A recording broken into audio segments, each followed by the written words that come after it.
Welcome back, everybody, into Bill's Chat. I am Josh McCarty. With me tonight, as always, is Luka. Luka, how you feeling tonight? I'm wearing the same clothes I was on Joe DeRosa's show on Tuesday. It's a magical occasion here. I'm Magic doing of good. television. Yeah, I'm doing good. Everything's good. This is going to be an interesting one. Maybe an episode that I don't think the average Bills fan is even going to be interested in. People like you and I, though, are going to Yeah. be having great discussion on this. And honestly, when it goes into the draft, we even talked about it on last episode. If you're not doing your due diligence and you're just focused in on one position, that is a fireable offense. So here we are, and we're going to have a fun conversation tonight about something that I believe not every Bills fan cares to listen to. I mean, that's a great way to make people want to keep listening. I don't think you're going to want to listen to this, but it's so funny you say that because you and I, every time we get ready to record a podcast, and by the way, you're listening to this, we record this a little bit earlier than usual because our guy Luka is actually currently out of town. We're not going to say where he is, but he's far, far away from home. And so he did do the Joe DeRosa show on Cover One earlier. We are going to talk about defensive positions tonight, but have no fear. Like, we understand the elephant in the room. This picture of Stephon Diggs and Josh Allen is still behind me. We know that everything most Bills fans, including ourselves, are thinking about is what are the Bills going to do to address wide receiver. So a lot of the conversation tonight is still going to be with in mind wide receiver is a huge need, but we're going to go through some defensive options. We're going to talk about scenarios where is there a scenario where at 28 you could be okay with the Bills pivoting to a different position besides wide receiver because of the depth in this draft. Trust us, we understand how important it is. Luka and I, before we start recording, usually spend around 15, 20 minutes just chatting offline. We talk the entire time about wide receivers. Like, that's just, it's where our heads are at. We talked about offense, our wide receivers. It's just, so we feel you. But, you want to be well-rounded with this draft. You want to understand the players in this draft. And quite honestly, we're going to talk about guys that are going to go in this draft probably ahead of where the Bills pick defensively. And every time a defensive player comes off the board, every time a quarterback comes off the board, every time a position that's not wide receiver comes off the board, golf clap, because that is a good thing for our Buffalo Bills. Luka, in general, I feel like not just because we are a team that desperately needs wide receivers, I feel like this is a very offensive draft. I'm looking high and far. I don't see a ton, and this is defensive what? I don't see a ton of like blue chip, surefire talent on the defensive side of the ball. I was looking at Daniel Jeremiah's top 50 earlier, and I wish I had written this down. I believe his top 10 players were all offensive players. Now, look, quarterbacks always get a boost. We know there's like three absolute blue chip wide receivers in this draft, and there is a couple of very, very rare tackles, and you're already like almost a 10. But in general, when you think about this defensive class as a whole, how would you summarize it? It's one that is kind of lacking that true star power. In my eyes, I really only see I'm trying to think off the top of my head. I only really see one or two that truly have that I'll call it guaranteed star power in my eyes. What I will add on that is kind of a little bit of an asterisk. I think the high end defensive player would be more prevalent if the likes of Kool-Aid McKinstry, Cooper DeJean, and there's someone else. What is it? I'm gonna butcher this name, even though I think I did a pretty good job last week saying it.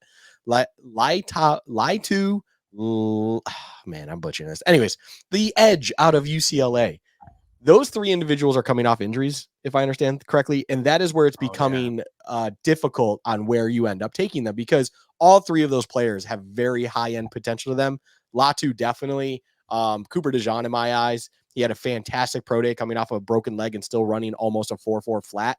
And it was an electronic; it wasn't stopwatch, so they kind of made sure they could really give it its true go, so that people didn't speculate that it was by hand situation. Overall, I think with those kinds of things going on, and then also just lacking those true top 10 guys otherwise, really have made this a little bit complicated because even their Kool-Aid, there's a discussion where Kool-Aid might not even be a top 3 corner in this draft for a lot of individuals. Understandably, I think Terran Arnold, your Quinion Mitchell out of Toledo, like Ooh, I love those him. guys. Yeah. Those guys are great.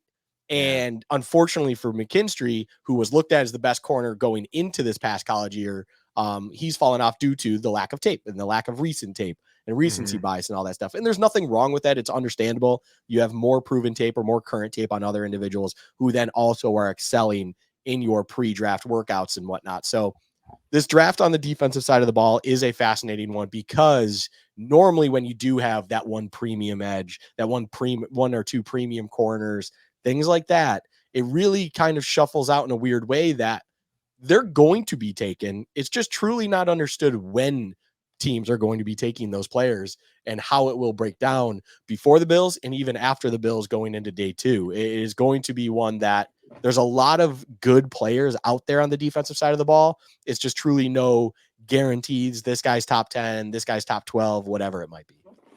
I think we all agree that wide receiver is the Bills' biggest need in this draft. I actually tweeted earlier last week that I think the wide receiver need for the Bills in 2024 is the biggest need the Bills have had going into a draft since 2018 when they took Josh Allen, and their quarterbacks were AJ McCarron.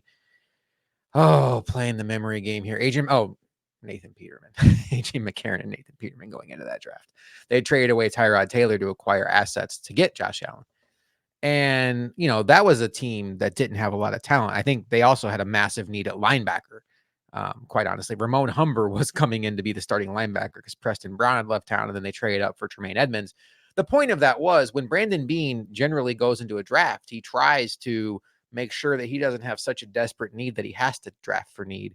But in situations where it's felt like we have to address this, he very aggressively went up and got Josh Allen. Now, look, quarterback kind of breaks the rules for everything, but he also went from 22 to 16 to get Tremaine Edmonds. Some would say the need for Kyer Elam several years ago was a no-brainer, and they moved up to get him. So I think you can start putting the pieces together that if Brandon Beane has his way, he will try to move up and get aggressive to get his guy. But if wide receiver is the biggest need on this team, Luka, what position do you think is the second biggest need? It's defensive edge or defensive edge, defensive end. Yeah. That edge rusher is truly the next big need for this roster. I'm with you. And I think that surprises a lot of people because I think when you look at the surface, you're like, well, you have a couple of young guys in Greg Rousseau, who's got 2 years left, assuming they pick up his 5th-year option, which I think is safe to assume at this point. They have AJ Epinesa, who had his best year of his career last year. They brought him back on a multi-year deal, although I think they can get out after one if they want to. He's not in for a lot of money. And then they still do have Von Miller on their roster for better or worse. And, I do think there at least is optimism is not the right word at all. I think there is a path to get a better version of Von Miller this year, a year further removed from the ACL injury. I'll just say that. I'm not like overly optimistic, but I think there's at least a path. And then they have gone out and addressed it depth wise with Casey Toohill that they got from Washington. Intriguing athlete, not necessarily like a great resume of a player. And then Kingsley Jonathan is still hanging around. And that's a player that's actually had some splashes. But Von Miller's age, Greg Rousseau, to me, is kind of like that dangerous level of player who's been a consistent starting level player. He plays a premium position, and he was a former first round pick. And I think he has a chance to get paid like a great player. And I think he right now is just kind of like a pretty good player. So I think that the Bills may have a tough conversation there. And we know how much they like to rotate. And I think when you start looking at it, it's like Greg Rousseau really has not become that number one edge. Von Miller, the betting money has to be on him not becoming that number one edge again after what we saw last year. And AJ Epinesa, for as good of his season was last year, really, I think, is a high-end rotational piece. The Bills need to add something to the pipeline there, not just for the future, but really some juice for now, too. I am with you. I think it is edge. And I know there's a school of thought that it's defensive tackle. I don't necessarily understand that. I don't think there's a defensive tackle in this draft that's going to come in and start over Ed Oliver or Daquan Jones. And as far as Daquan Jones goes, you're not taking a nose tackle in the first round. It's just not smart positional value. You would be taking a 3 technique, and Ed Oliver is your guy. He's locked in on a long-term deal. I understand they rotate. They brought in Deshaun Williams. They brought in Austin Johnson. I think they're in pretty good shape at defensive tackle, at least for now. Linebacker, no chance. They're just fine there with Matt Milano and Terrell Bernard. And then I think the next position for me, Luka, would honestly be cornerback. And I say that for two reasons, and we'll get into it tonight. But I think one, I don't know if there's a safety at 28 in this entire draft that I would take at 28. In fact, I feel very confident in saying there's not a safety in this draft that I would be happy with taking at 28. It's an unfortunate situation. But two, I think the Bills have a lot of trust in Mike Edwards. The more I learn about him, the more he just reads like a Sean McDermott guy. And I also think that they feel like that between Taylor Rapp and Cam Lewis, they are going to have somebody with experience in their system that's probably going to be just fine. Do I expect the Bills to add a safety to that room somewhere on day 3? Absolutely. They would be foolish not to. Somebody to kind of challenge DeMar Hamlin for his roster spot and be that guy that they can build up. And maybe you never know what you have in a year. But to me, it's corner because Rasul Douglas is going into the last year of his deal. We don't know what we have in Kyer Elam. And if we do know what we have, it's not a good thing. And, we both love Christian Benford. You might be the biggest Christian Benford stan I know. We both think he's an excellent player, but facts are facts. He has not made it through a season healthy in his career, and that has to at least be acknowledged. I do think the Bills potentially have a boundary cornerback issue, not just for depth this year. If they're one injury away from Kyer Elam being on the field, but then going into the future with Rasul Douglas moving off the roster next year. And I do think, unlike safety, I do think, Luka, this cornerback class sets up where there could be some really good value on the board for the Bills at 28 if wide receiver and edge don't fall properly. But no, I'm with you. Edge, to me, is the biggest need. Let's start with edge. Let's talk about this class, this edge class. I like this edge class. I like it a lot. I think it's deep. I think in a lot of ways it kind of resembles this wide receiver class, where I think even on day 3, you're going to get guys that have blue chip traits. Now, look, I say blue chip traits. By the time you get to day 3, it might just be one blue chip thing. You might have blue chip length or blue chip hand usage or blue chip size. You're not going to get Myles Garrett on day 3. But what I think this edge class lacks is they don't have the Roma Dunzier. They don't have the Marvin Harrison Jr. They don't have a Myles Garrett, Jadeveon Clowney, no doubt first overall pick challenging type prospect. But I love some of the guys at the top. There are some guys in this class, Luka, that I would take at pick 28. And I think there's a couple of them that won't even be there. My favorite guy in this class is Dallas Turner out of Alabama. I'm not sure if we're sharing it. And Luka and I have not talked about our rankings at all. Nope. I will echo what you're saying about Latu. I'm not going to try to say his first name. I'm very intrigued by him. Maybe very similar to Jalen Phillips a couple years ago. Concussion injuries with Latu. It's a neck injury. Just have a hard time like investing a first round pick in a guy that may just be a one contract player in the league. I would love to be wrong. I don't want to see this kid lose money. Like I don't care if the Patriots bet on him. I want to see him have a successful career. He's worked his whole life for it, but neck injuries are scary. Beyond that, to me, those are the two best guys in this class. But Dallas Turner, Luka, to me, he plays a system at Alabama that does prioritize stopping the run a lot. So I think if you're just watching his tape, you're going to see it looks like he's being stood up by offensive linemen a lot, when really he's just there holding the edge. He's containing against the run. But the combination he has of athleticism, burst, his ability to bend the edge, and I think most importantly, what I want out of edge players, particularly in the back end of the draft, his weaknesses right now, which are hand usage. And I think right now he probably only has one or two go-to pass rush moves because he's been able to rely on his athleticism. That's all coachable. The uncoachable stuff, he checks every box. It's the coachable stuff that is what could prevent him from being a top 10 pick that his athleticism says he probably should be. And to me, that's the kind of player that if he were to fall to the Bills and the big 3 wide receivers are off the board, I could even see myself, I'm going to take it easy for a second, the big 4 off the board. I don't know if I could take Dallas. I don't think I could take Dallas Turner over Brian Thomas at this point. But the big 4 off the board, you're telling me to reach for a wide receiver or just take Dallas Turner and roll the dice. I get a receiver in round 2. I might go Dallas Turner.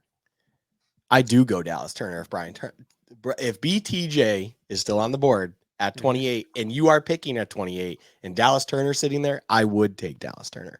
Dallas Turner's in my top 10. of my overall top 50, I Mhm. will say. Dallas Turner is my favorite edge in this draft. It is by actually a little bit of margin. I think Laiatu, La, I got it, Latu. Mhm. I think he is very good. I do think the neck injury is a big concern where, unfortunately for him, it just naturally causes you to drop a little bit. There would probably be a closer discussion if he didn't have that. It's just a serious injury, as you brought it up, and just at the end of the day, the risks are there that you have to evaluate.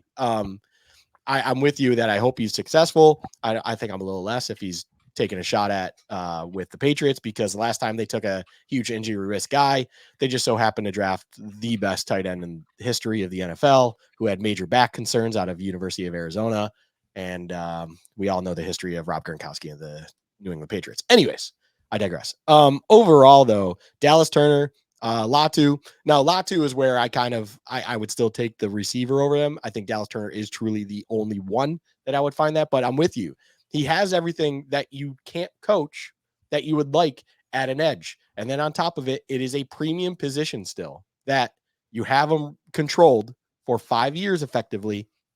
And if he blows up, you are in a great problem.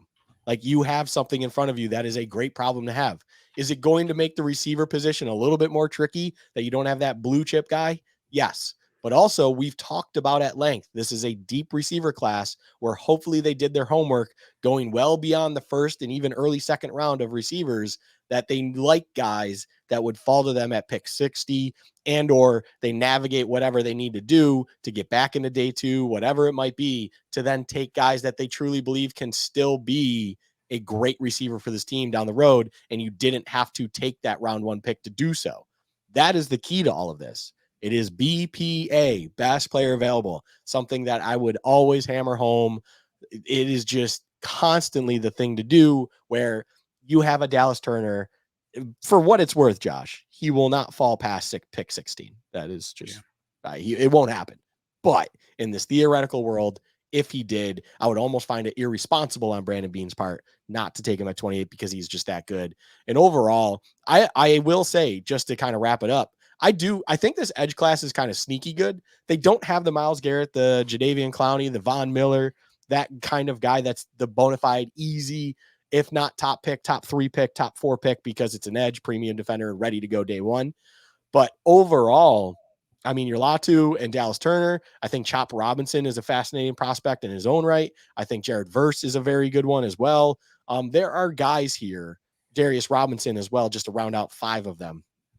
I think those guys are fascinating prospects that have potential when it comes to first round, second round discussion. Mhm. It would make a lot of sense if the Bills were looking at one of them either at pick 28, but more realistically with the group of them at pick 60, obviously excluding Dallas Turner and Latu at that point.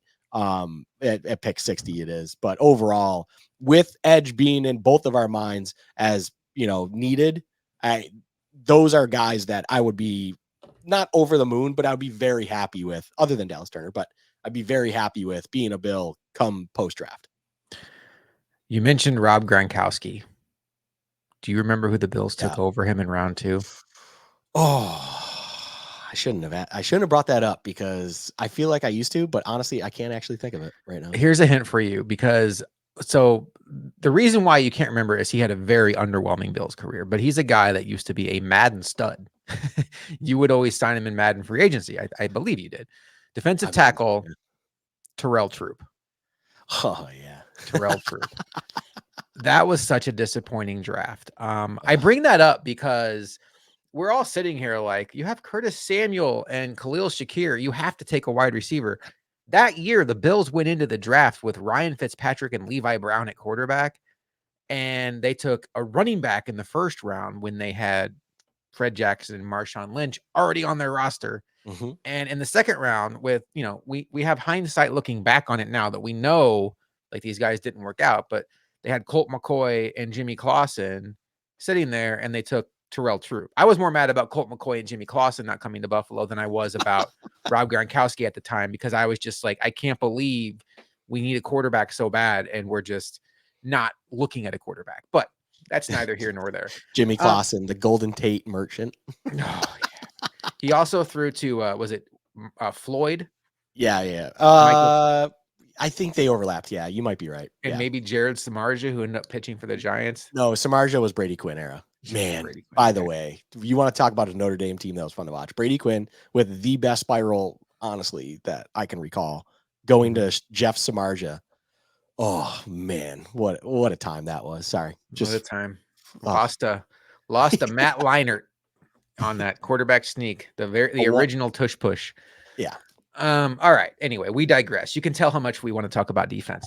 Darius Robinson's an interesting one. I've seen some say that he might project better as like a defensive tackle in the NFL, 6'5, 285, played a lot of defensive tackle at Missouri. But I think he's the kind of player just like you get him on your team and you just see what makes sense. Yeah. You mentioned, let me go back because I have him on my defensive tackle page here. Chops Robinson. Chop Robinson. Yeah. Chop Robinson. I like him. I'm not sure he's a fit for the Bills. I feel like he might be a classic 3-4 outside linebacker edge rusher from that side. Speed. And I will say this, not the biggest resume of good offensive tackles he went against. And look, these guys made a lot of guys look silly. It's why they went on to have very good rookie years in the NFL. But when he went against Ohio State last year, Paris Johnson and DeJuan Jones took turns making him look like he didn't belong on the same field as them. Those guys did that to a lot of people. They are special players, but just worth noting. Who else? I like who else? I like if the Bills are going to go edge, and let's say wide receiver first round, and maybe they have to wait till day 3 to take an edge. I don't know if some of these guys will still be around on day 3, but I like the idea of betting on traits at this point in time. I think that the Bills have enough guys to fill out their depth chart. And even if you get a guy that can't even come in and really do much year 1, like let's try to get him on an NFL weight program. Let's get his body NFL ready, get him around some pros and see what happens. I like Austin Booker. High end project though. He's got the length. We know the Bills covet the length with their edge rushers. He needs a lot of refinement in his pass rush plan. Like his plan right now is like, oh, that's the quarterback. I should probably go get him. Like that's his plan. But like there's a guy like Chris Braswell that I think could be a good player for somebody on day 3. Not necessarily the guy that I think makes sense for the Bills because to me, he's an average athlete that has a very high motor. But I think he projects as somebody that can come in and help a rotation probably as early as year 1. But I think by the time you get to year 4, he's probably still that guy that's just helping your rotation. That he's fresh legs off the bench that's going to be giving it 110% every snap, but not necessarily like overwhelming you with his physical traits. And then another guy that I really like is Marshawn Nealand. He's another guy that good hand usage, but just he needs to have a better pass rush plan. Any other guys in this edge class that really kind of tickle your fancy, whether it's early, late, or what have you? Yeah, I mean, so when you start getting into the depth guys, and even it's the same story every year for the most part.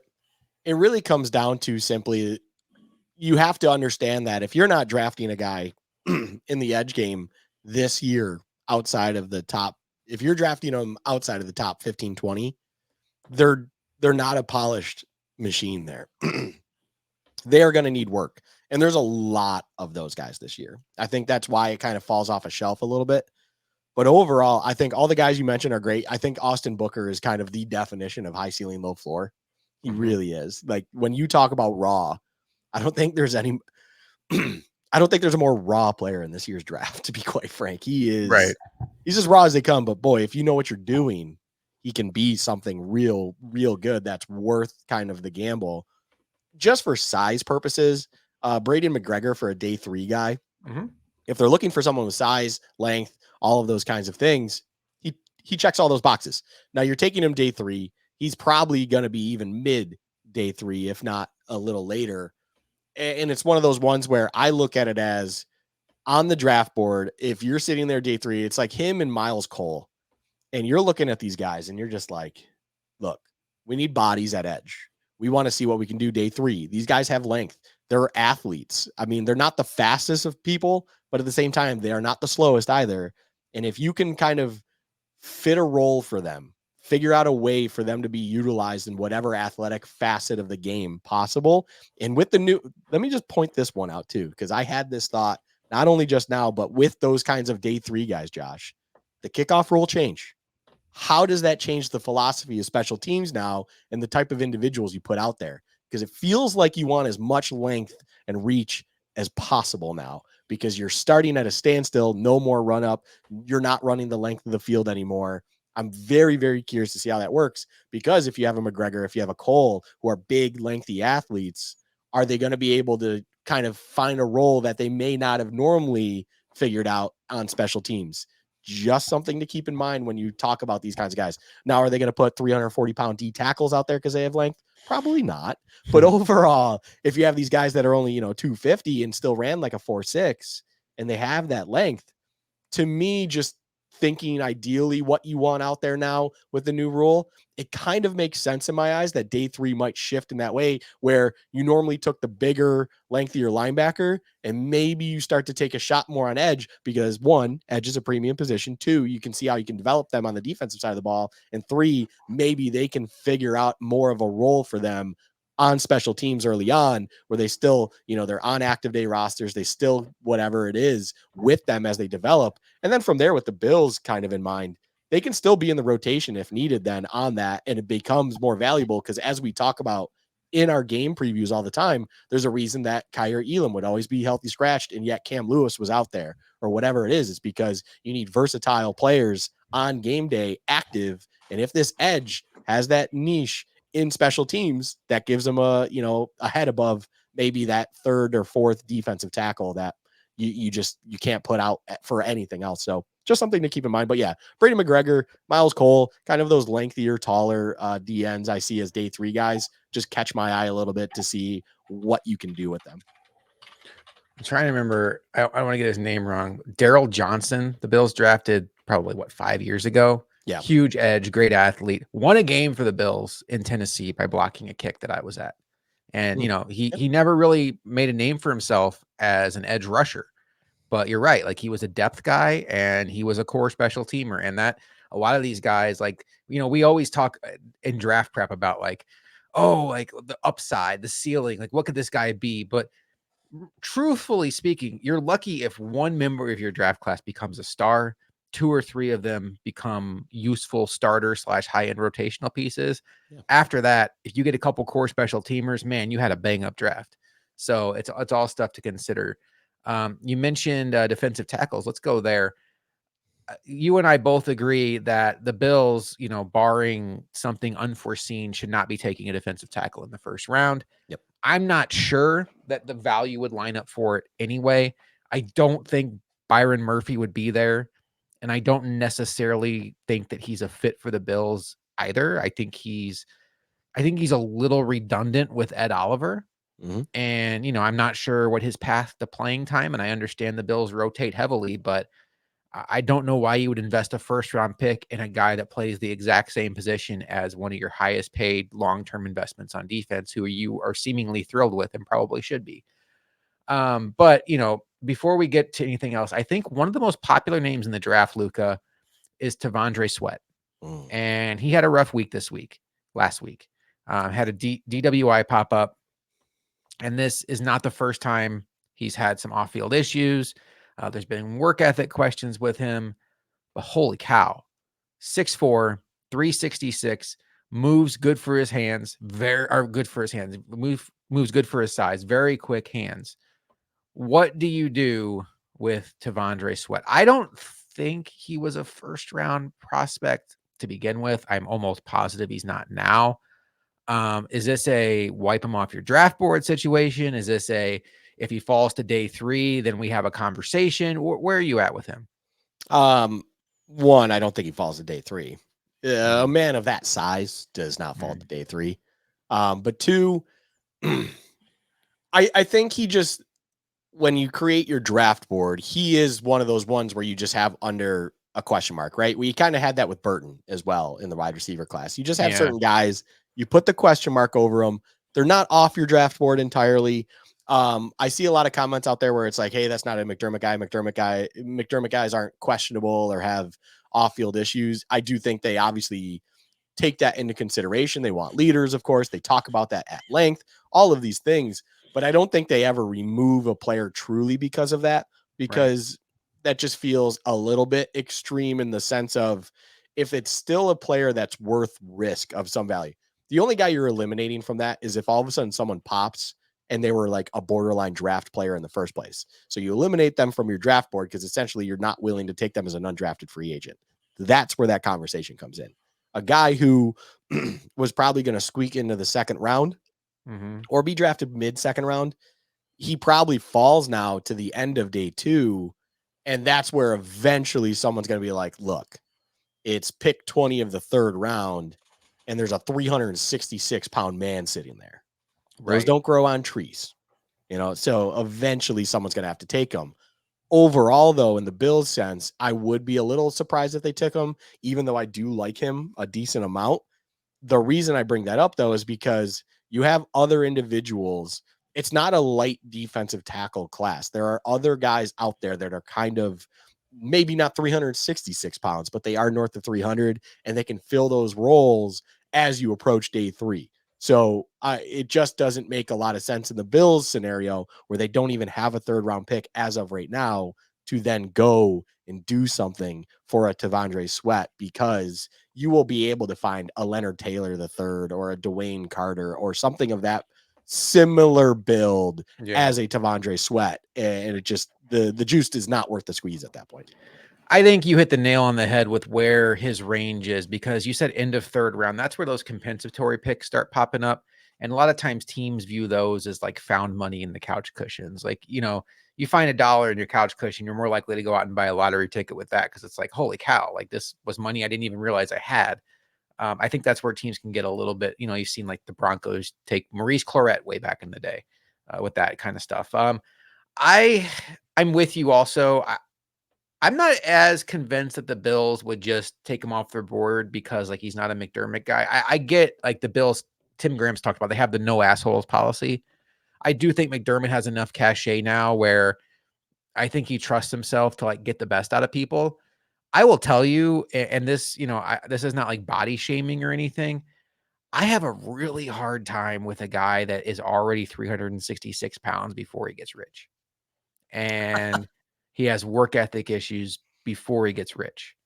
And I feel like you've seen that fail more often than succeed in the NFL. Look no further than the Jets tackle Becton, who comes into the league and he has nothing but injuries and he's just massive. I I'm not trying to like shame anybody, and everybody's got a different reason for why they're as big as they are. But that would just make me nervous. And I think it takes a level of maturity and, discipline that I would say Sweat has done anything but show in his off-field habits. So that would make me nervous. But you get to the fourth round and you're looking at your board and you have a talent level on him as round 2 and you haven't taken a defensive tackle yet, absolutely have the conversation. Let's see if we can get him in. And if you burn a fourth round pick, that's where the Bills have their first compensatory pick anyway. Maybe that's where the Bills put the marker there. But you mentioned there's other guys in this draft. I already talked about Byron Murphy. I don't think he's on the Bills' radar. He redundant with Ed Oliver. Very good player, though. Pocket penetrator. He does very well against the run, despite being under 300 pounds. Gets off blocks well. The one knock on him is he does have short arms. You don't worry about that too much from the interior like you do from the edge. Another guy I like, though, similar size, is Jer'Zhan Newton. Some of these names in this class, though, it's like it's almost like Madden, where it's like, where did you get these names from? Players? Yeah, and there's so many guys that are like Fatu and Latu, and and for someone with my brain, it's just so hard to like keep them to not like have them blur together when I'm trying to remember things I like about them. Yep. Newton smaller also, but he gets out the ball very fast. A lot of the defensive tackles I like in this draft, though, I do think project to more of like that 3 technique pass rusher, which I think the Bills have a need for a backup, but I don't think they want to go too rich in spending for that. Do you have any tackles that you think project more of like that backup nose tackle that they could take, or are there some other 3 techniques that you like that we haven't mentioned yet? Realistically, I mean, the 2 guys I mentioned with Dwayne Carter and Leonard Taylor III, I think Leonard Taylor III is one that fascinated me. Early on, I kind of liked him a lot. He was a little bit of a disappointing workout candidate, but overall, I think he is kind of just he's an interesting one where there's upside, but he's got a lot of rawness and technical issues that would have to be worked on. And I think that's been highlighted also in workouts, and just his athleticism's kind of also in question a little bit. I'm not saying he's a bum, but at the same time, there's a reason he fell a little bit, and he's going to most likely trickle into day 3. Um, but no, I mean, there's a lot of guys that fit a similar mold, to be quite frank. I mean, McKinley Jackson is another guy where he's only 6'2", but he's 326. And it's weird to like look at players this way, but he's actually at that frame. He's another raw talent who actually kind of slid around a little bit at A&M. And when someone has slid around that defensive line area, there's something about the knowledge you gain from that where at least you're comfortable in playing in different roles, that if you're coming in, especially trying to find your role, you're willing to kind of maybe accept what McDermott and that staff is going to do with you and see where you can find that spot in a rotation piece that, I mean, 326 is 326, man. That is a big human being that Yeah. you got to push around. And overall, if he can blossom into something and you got him in day 3, that's a fascinating prospect to have, that I think he does check a few amount of boxes as a raw talent enough that if we're talking 4th round, 5th round, he's absolutely worth the look at that point in time. So that's just another name. But overall, I'm kind of with you. A lot of the interior defensive linemen, they are a little bit more 3 technique heavy. I think it's rushing the passer. At the end of the day, that's really what it is. I mean, a lot of 3 technique guys are really good at just jumping off the ball and trying to rush the passer, because the more you rush the passer, the more you get sacks, the more you get sacks, the more you get paid, the higher you get drafted. It's the nature of the beast. So overall, depending on where you're playing, it's just easier to do that rather than to handle the dirty work of the 1T and really just try to figure out how to be a Daquan Jones in the league.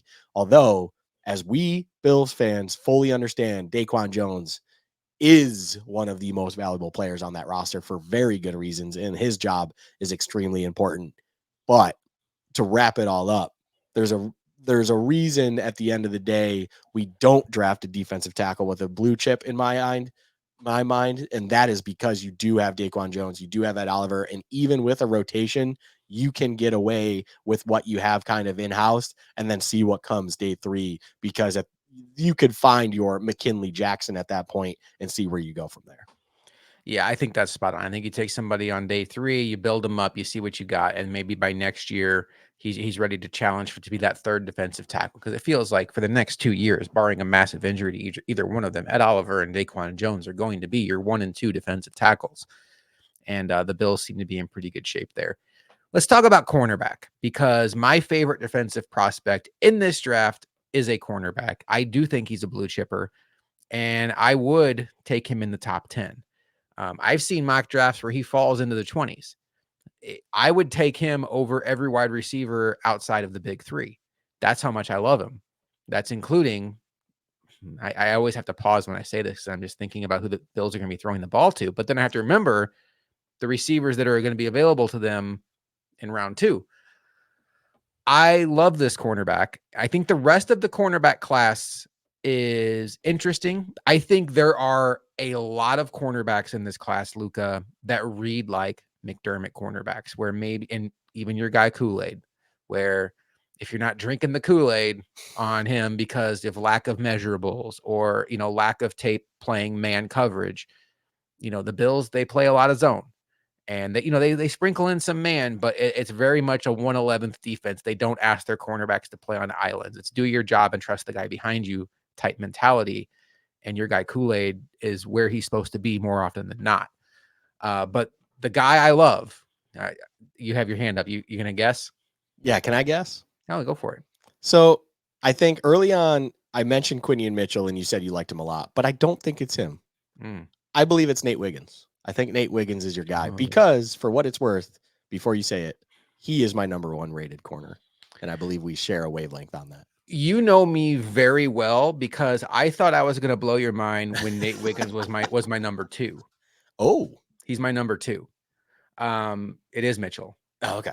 I love Mitchell, and I understand the knocks against him. He played at Toledo, but you start looking at it, and what can't he do? He's got elite recovery speed. He plays to that speed. And the one question you had about him was they played a lot of man, but it was a lot of off man. Mhm. And so that's where you get kind of like, okay, where is this going to translate to the NFL? Because there are, generally speaking, in the NFL, if you're going to be heavy man, you got to be able to press. Well, he went down to the Senior Bowl and he was pressing every wide receiver into the ground. He had a great week. He looked like the best player on the field at the Senior Bowl. So 6 foot, 195, 4.33 speed. He showed the man press skills at the Senior Bowl. He only had 20 press snaps in his entire college career. So what I love in this magical world where he's a Buffalo Bill, he's not coming in year one and starting over Rasul Douglas and Christian Benford or Taron Johnson. I wouldn't anticipate, Christian Benford is still a 6th-round pick. I understand that. I love Christian Benford. You can allow him to grow. Unlike Kyer Elam, though, this isn't a guy where the book on him was like, he has all these athletic traits, but holy cow, he's grabby. I love him. I think he has the exact moldable skills and enough question marks where you can push him down. Is he Sauce Gardner? No, Sauce Gardner was a sure thing. I'm not even sure that he's Derek Stingley Jr. Derek Stingley Jr. was a top 5 pick for a reason, but I think realistically speaking, in this draft class where there's not a lot of defensive blue chippers, he's my favorite defensive prospect. What do you like, or what do you think about my love affair with Mitchell? I fully understand it. I mean, he's not super big. He's not a Tariq or Reek Woolen. He's not, when it comes to height, big, but overall, the speed and measurables that he has, it is, I will say, when he was jamming everyone at the Senior Bowl, it was eye opening in the sense of, well, it wasn't because he was doing it with extreme length. That was what made it really eye-opening. It's like he wasn't asked to do this. He doesn't have that extreme length. His arms are only 31 inches long, and I only say only because that's not even in the top 50 percentile. But overall, he was still able to handle that technique that he's not fully comfortable with. And what I will add to that is when he went to the combine, he actually did the bench drill, and he did 20 reps, Josh. For a corner to do 20 reps in the bench, that is a lot. That is what That's a puts him in lot. the Yeah. that puts him in the 91 percentile. If you were curious on DBs where that would put him, that means he's a strong individual. He is comfortable in his frame, and with that top end speed that he has, it does make him a very fascinating prospect. That in mind, the only reason I give Nate Wiggins a little bit of an edge is just because he pops on tape a little bit more. That's just solely the only reason. It has nothing to even do with the fact that he ran a 4.28 40. I will add that in there, which again, I mean, it's part of the reason I unbelievable like him. speed. But the tape part of him was incredible. The problem with Nate Wiggins truly will be, though, he needs to beef the F up. He is very slight of frame. That is going to be his thing. And that's where it's like, I would be, I don't want to say worried, but at the same time, the Bills would make a lot of sense because you could give him time where it's not physically demanding on him. And you're kind of just being like, hey, you can rotate in when we need you behind Rasul Douglas and everyone, as you'd mentioned. But at the same time, he can still make plays. He's still a very athletic player that I'm not overly concerned that if push came to shove, which for what it's worth, neither Mitchell or Wiggins will be there at 28. That would be a shock to me. Yeah. But overall, if they were there, I would be, again, it's kind of like the Dallas Turner conversation. If at 28, or even let's put it this way, Josh, if they did a Kincaid and at 26, they were like, you know what, let's just get these guys because we had 1st-round grades on them, I wouldn't be upset with it because they are just such high-end prospects that you at some point, yes, you have receiver needs, but you got to get these guys because they're just too good to be chilling there as you're in the mid-20s. Let me ask you one more thing about, so Mitchell and Wiggins, and there was another guy, Max Melton, as another guy I like. And again, he's another Blazer. For the longest time, the Bills seem to be building their roster to catch Kansas City. And you saw that when they went back-to-back edges, then they paid Von Miller and all that stuff.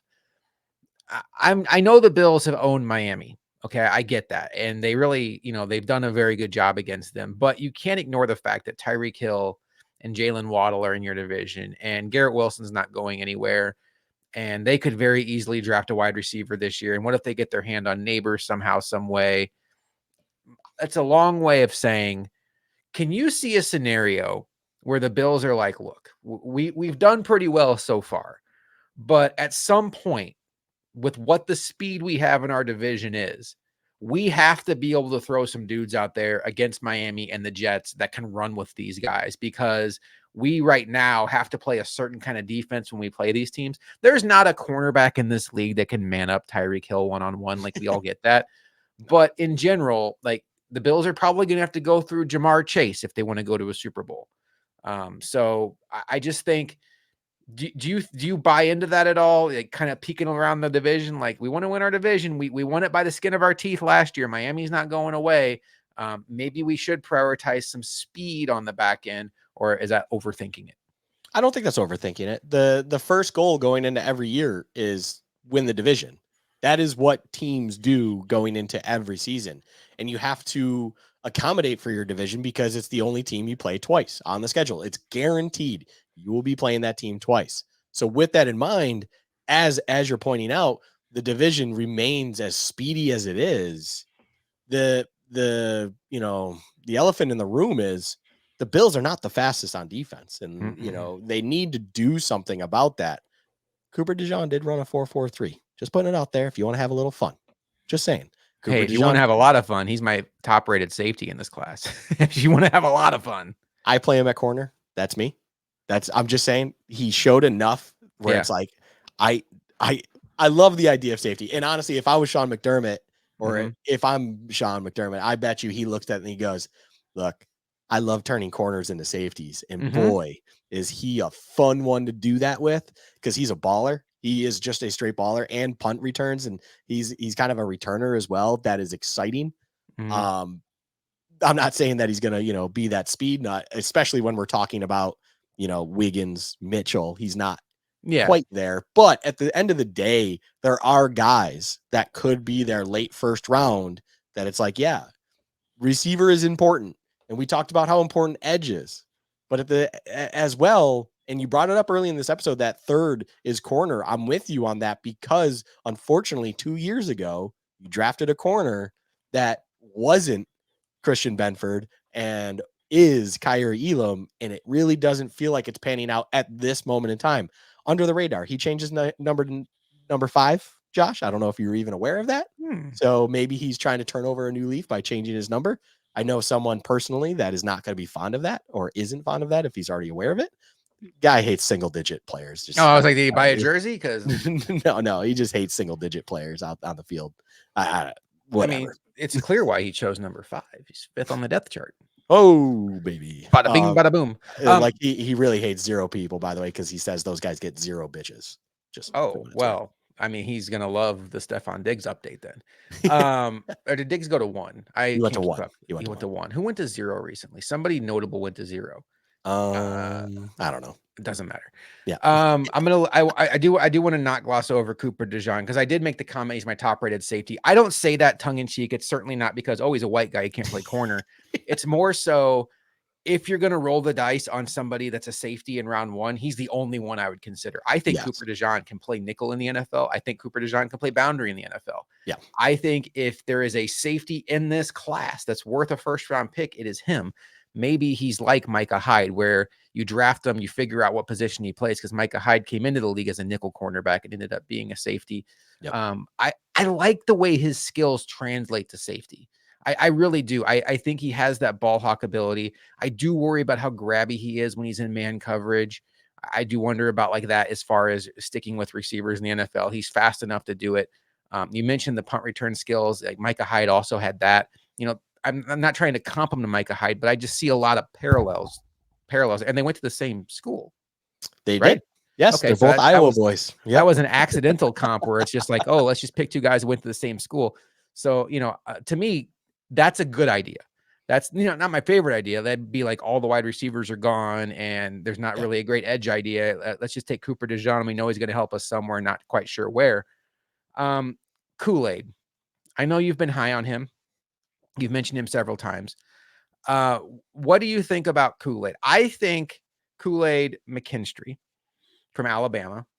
I think he's the kind of player that if he falls out of the first round, he becomes pretty interesting. I'm just not sure that he has the traits in my mind for a team like the Bills to warrant spending a first round pick on, because I don't think anything necessarily athletically pops about him.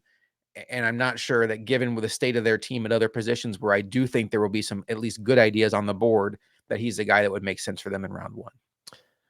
Kool-Aid is one of those guys where I think he pops on tape in my eyes. I love a lot of the plays he makes. The issue with Kool-Aid, and this is a mold that I like, so this is why I think I'm higher on him than most individuals. He's overly aggressive. And I don't even mean that in the sense of he's grabby and things like that, which he does have that on kind of his noted thing among experts that have really evaluated him, and it is there. But he bites on doubles a lot, especially in the red zone, things of that nature where I think he has a mindset of I need to make a play here always. Excuse me. I don't hate that. I think in my eyes, if you think you're the best and you want to always do something, that's great. He just does need to learn maybe how to be a little patient and live to fight another day in the NFL, because if you are overly aggressive and you're getting toasted all the time, you're going to have a tough time even seeing the field. The coach, especially a guy like McDermott, he's not going to care for that. He wants you to do your job and be responsible in coverage. And if you're sitting there biting on double moves constantly, you will not see the field. I mean, I think that's part of it as well when it comes to Kyrie Elam. He's just an individual that thinks he's a great athlete that can make a play at any moment, and he does make plays.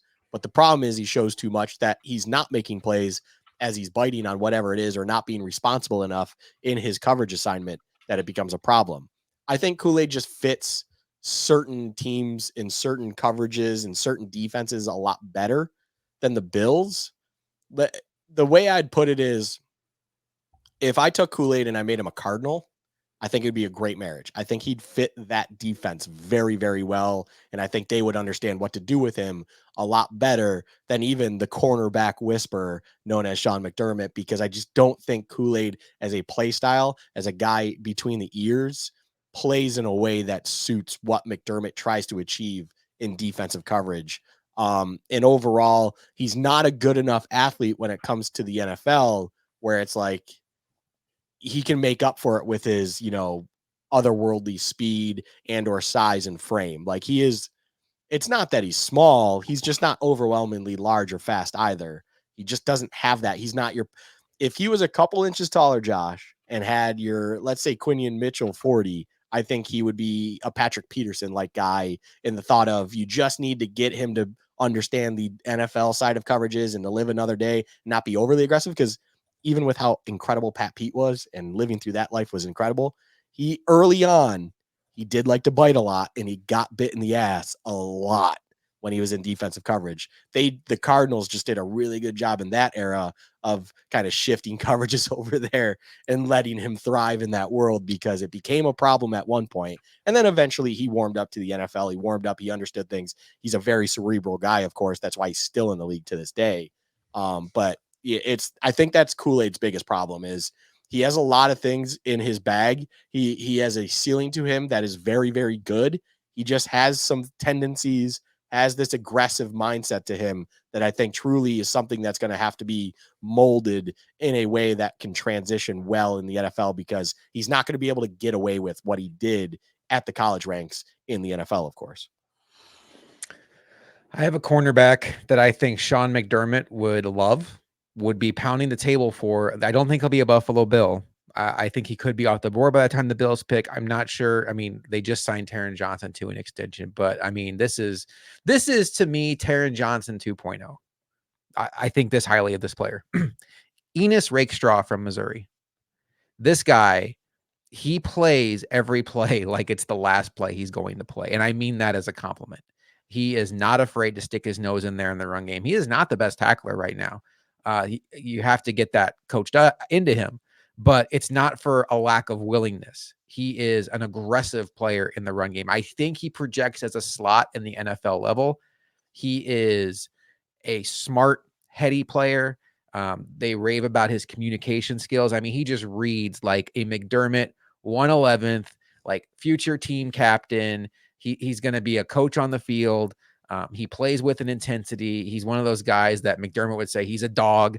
And that's the first thing I wrote on my notes about him. He's a dog. I cannot get enough of watching him. he won't be a Bill. I haven't felt this way about a player since, was it 2 years ago, Marcus Jones, the cornerback, the Oh yeah. nickel that Yep. went to New England. Yep. And we were just like, we both were like, this is Terrence McGee. This is Terrence Yeah. McGee. He's Yep. going to be one of the best kick returners in the league from the jump. And we found out like he can play offense against the Bills. And he's also, and he had the punt return against the Jets a couple years back. And just you lock him in at your slot for the next 10 years and you're just good to go. Terrence McGee played more boundary. But I feel this way about Rakestraw. I just think the way he attacks the game, his mentality, his intelligence, his football IQ, and the traits he has, I don't see a real bust factor here. Like, do I see this guy ever becoming Darrelle Revis? Probably not. Like, none of these guys probably are going to be Darrelle Revis. But I just think this is a guy that 10 years from now, you're going to look at and say, you know, half these guys are out of the league. A few of these guys that we thought were going to be in the first round may not even have had more than 2-year careers. And this will be a guy that's probably going on his third contract and just hanging out in the league. And even when he's older and slowing down, will be the kind of guy you want on a roster. I love watching players like this, and I don't think he'll be a Bill. Yeah, Ennis Rakestraw is one that does feel like he would fit in as that next Taron Johnson role. The first thing that pops is his recognition of whatever an offense is trying to achieve. It's clear as day when you watch him. He's very intellectual. He has football IQ through the roof. And I think the interesting part about him is you brought up a point where his tackling is maybe not there. It's not for a lack of willingness, though. He is willing to get into those dirty areas. He's willing to be physical. It just needs some work, especially when it comes to what you see had happened at Missouri and then what you imagine is going to be happening, of course, in the NFL. There's got to be work that needs to be had there. I will say, you said he wouldn't necessarily fall to the Bills. I don't think that's because of a day one thing. My question becomes, is he truly a day one guy? And I think there's just enough question marks that you wouldn't be taking him there. Right. And then he won't be falling day two, just to kind of, I knew what you were kind of getting at there, but I'm with you on that same wavelength. He's not a pick 60 guy. He is going to be a board reshuffle top 10 pick. That is what he is going to be for sure. Because I imagine there are going to be a handful of teams that will give him that borderline day one pick grade. They're not going to take him because, say, they're the Broncos sitting at 13, I believe the Broncos are at. And it's like, obviously, they're not going to trade all the way back so that they can secure Ennis Rakestraw, but they're going to be more than happy to try to move up a few spots day two to get him if they like him a lot. Like, that is where I see Ennis Rakestraw going. As you mentioned, he probably won't be a Bill, most likely won't be a Bill, barring anything insane. But yeah, there is a lot to like about him. And it's funny because we talk about all these corners, and you brought up Cooper DeJean kind of filling that he's the only one worth taking as a safety in round one. These are all guys I'm still way more willing than to take my top safety, Tyler Nubin. It's just like all of these guys are a gap above the top safety in this draft. And it's an interesting position to be in if you're the Bills, when you do have a need at safety and there's really not a blue chipper in this year's draft. So you're going to have to get creative with that position coming up. Yeah, and we can transition to safety now. I will say, like, Ennis Rakestraw, if he goes to the Chiefs at pick 32 because Snead left, I will be so annoyed. So annoyed because that will work. Okay. Like, he's I vision him to be kind of like their like new version of Honey Badger, like what I think he could be for that team. Yeah. Anyway, I don't want to think about that. You mentioned your number one safety is Tyler Nubin. Yep. He's probably my number one too. This will give you an idea of this safety class outside of Cooper DeJean, who I think is a separate conversation. Willing tackler, okay athlete, struggles with athletic tight ends. Yeah. Okay, so no, thank you. You are our matchup piece that can't match up. Got it. Good. I don't love this safety class at all. The only safety I would take first overall First for the Bills would be Cooper DeJean, and that would have to be if the board fell very poorly for the Bills in other areas, because there's other corners I like better than DeJean.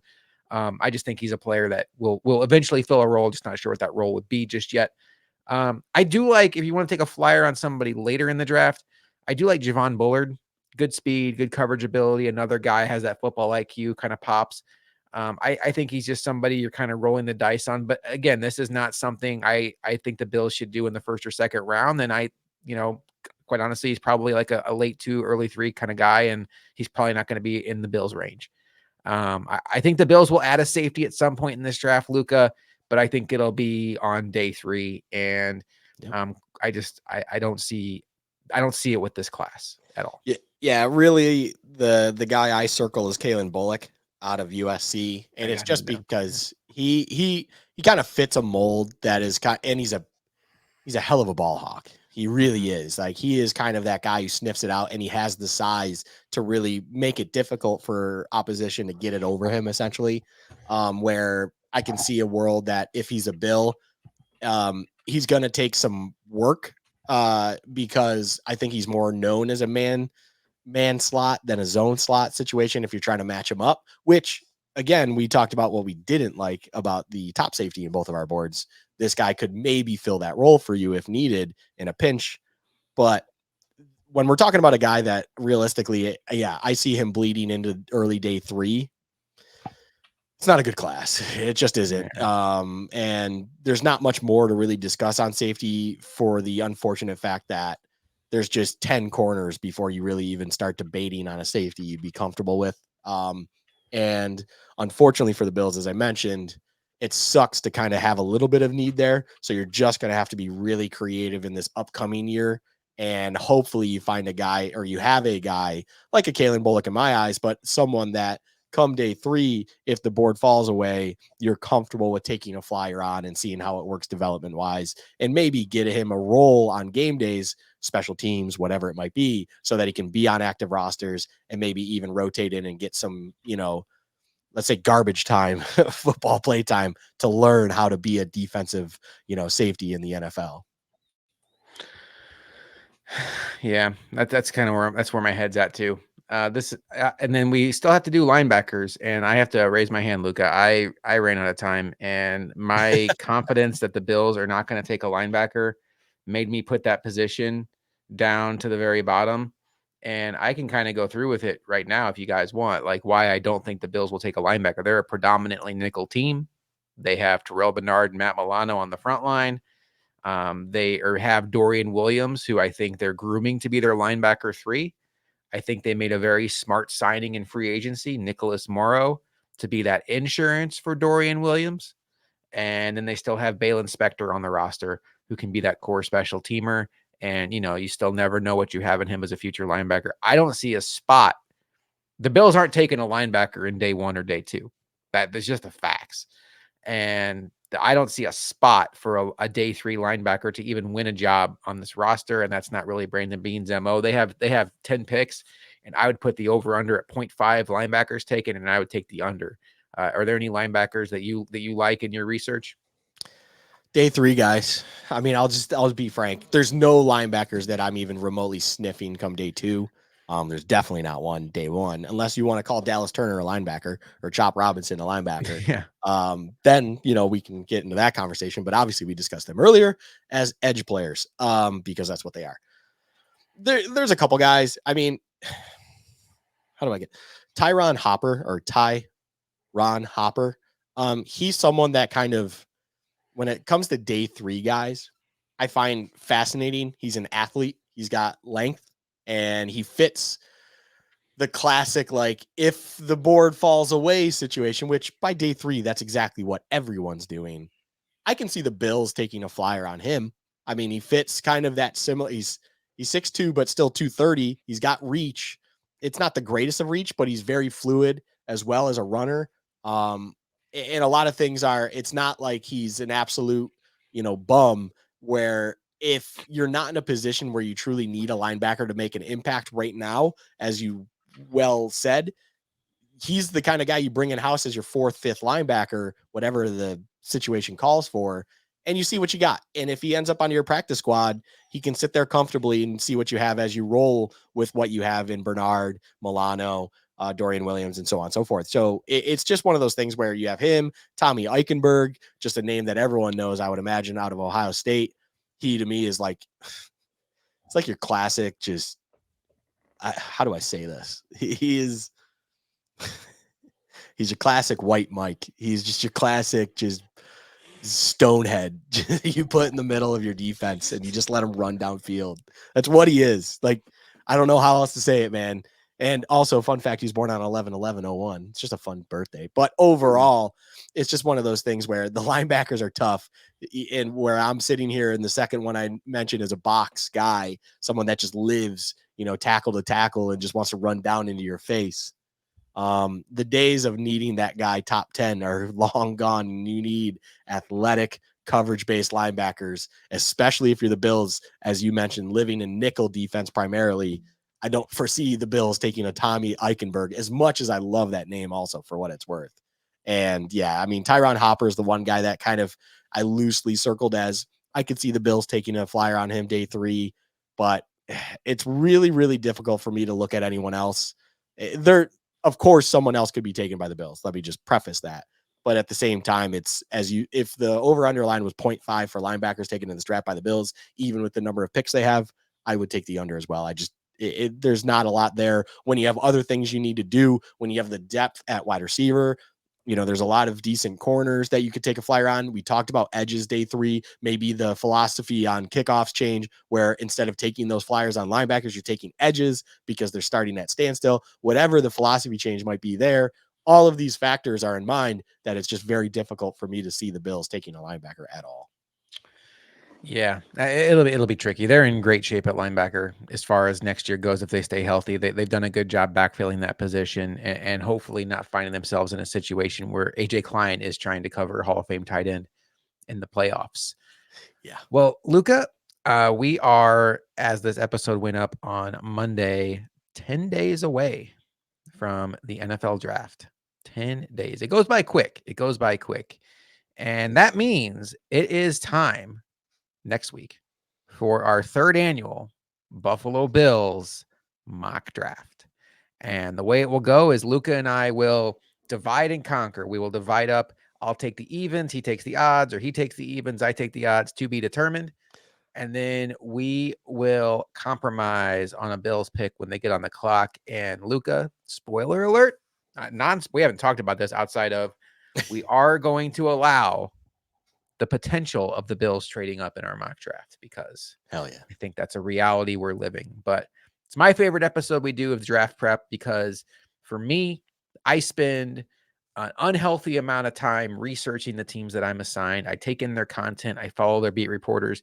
I really want to get a hand on like what they're thinking, what's their best case scenario. You do the same thing. It's why last year in our mock draft, you were all over the Chargers really wanting Quentin Johnston, despite the fact that there could have been other better options on the board, both in our mock draft and the real draft. We knew that the Eagles loved Nolan Smith. Like we had a bunch of things pegged that, I really enjoy this because as much as I love talking about the Bills, we are football fans and it gives us a chance to kind of expand our horizons. And we take this seriously. This isn't just like, oh, let's just pick whatever to make sure that Brian Thomas Jr. falls to the Bills. Like, no, if I'm on the clock for the Minnesota Vikings, I am doing the best thing for the Minnesota Vikings that I think is most realistic for what they're going to do based on my research. And I know you enjoy it too. Absolutely. It is. It's not just yours. It's our favorite episode every year. Mm-hmm. It's when we get to just have fun being football fans, not just Bills fans, football fans. As you said, we both like to take it seriously. I will say live on the spot here, I will be evens, you will be odds because another team that I eye is sitting in an even number. So we are going to take it that way so that no one tries to get too creative with that 4th overall pick. And one thing at least happens in my dream world and we wait to see if that happens in reality. But overall, we take it very seriously. We want to try to see if we truly can understand what the other teams do because it gives us a better idea going into the draft itself, which, spoiler alert, ourselves, we might go live on air again just to have the fun of what we did last year.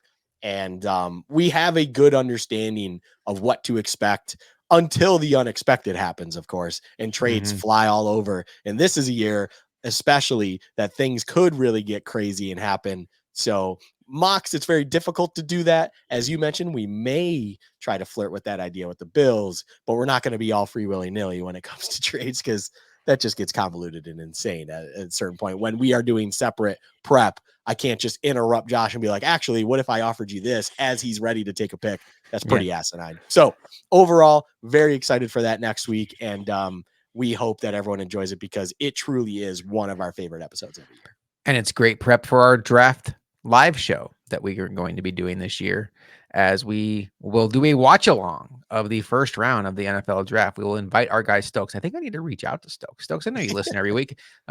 Keep that Thursday open, Stokes. We're going to need you on this live show.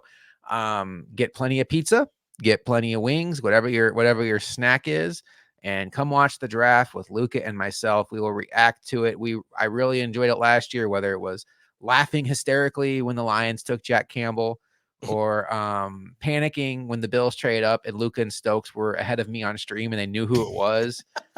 And then I was like elated when it was Dalton Kincaid. That's still on our YouTube channel, by the way, if you want to go watch it. But NFL draft is the best time of the offseason for me. And then it kind of closes the chapter on the offseason, where then you kind of hit that NFL dead zone for a little bit before you know it, it's training camp and Stephon Diggs is not showing up again, although he's not going to show up at all this year. So spoiler alert. Hey, I'm the first overall pick. Should I go ahead and announce the pick, or should we just keep it for the next episode?